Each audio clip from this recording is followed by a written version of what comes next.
Hello, welcome to Going to Ground. Look at these buds, just bursting in full-leafed praise. Welcome to Going to Ground. Hello, I'm here in the Westwoods and I love this bit of the spring. Look at this one here.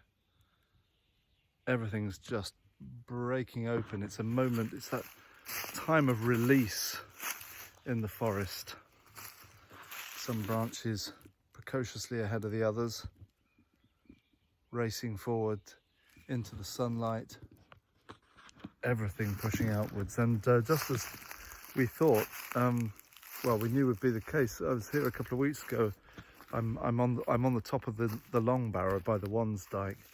Bit of a classic Going to Ground location, and it is indeed a carpet of bluebells spreading back down the slopes. You don't get a very good sense of it on the camera, but can you see a bit of a haze there down the... Gosh, that's a lovely... Is that a buzzard? I think that's a buzzard. Can you hear that? Fabulous. All sorts of interesting sounds here this evening. It's really still, apart from the odd thump of a shotgun in the background. I'm running out of battery really quickly on the phone, so I'm just going to read to you a little bit from the prayer book reading for this second Sunday after Easter. And it's nice to be back with you. I've had a different kind of fortnight, and as you know, just been posting every few days. But we'll get back into the routine of it tomorrow as I return fully to work and heading to Salisbury, actually, so it might be a place to film there. Today's gospel in the prayer book, at least, is all about knowing and being known, and it'll be familiar to you, but worth hearing. Always worth hearing this. John's Gospel, chapter 10. Jesus said, "I am the good shepherd. The good shepherd giveth his life for the sheep. But he that is an hireling, and not the shepherd, whose own the sheep are not, seeth the wolf coming, and leaveth the sheep, and fleeth, and the wolf catcheth them, and scattereth the sheep. The hireling fleeth, because he is an hireling, and careth not for the sheep. I am the good shepherd, and I know my sheep, and am known of mine. As the Father knoweth me, even so I know the Father, and I lay down my life for the sheep. And other sheep I have, which are not of this fold.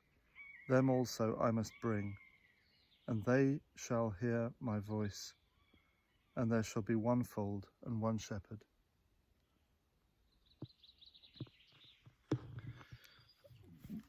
One of the things I love about that famous passage from John's Gospel is the affirmation that Christ knows us, that he understands us, that we are his, and his knowledge of his sheep is the crucial thing.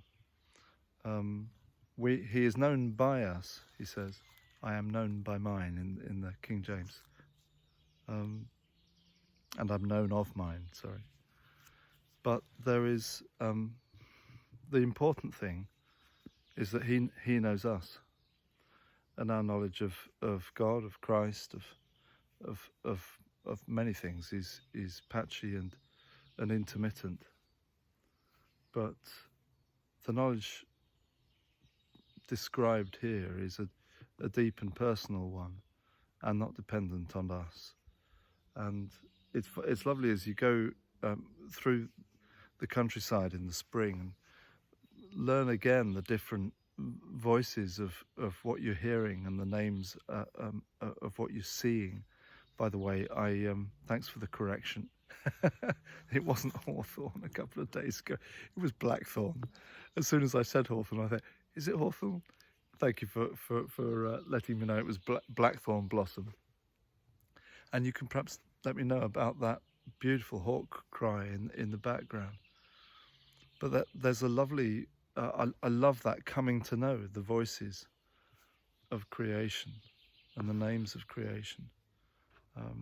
But mine is partial.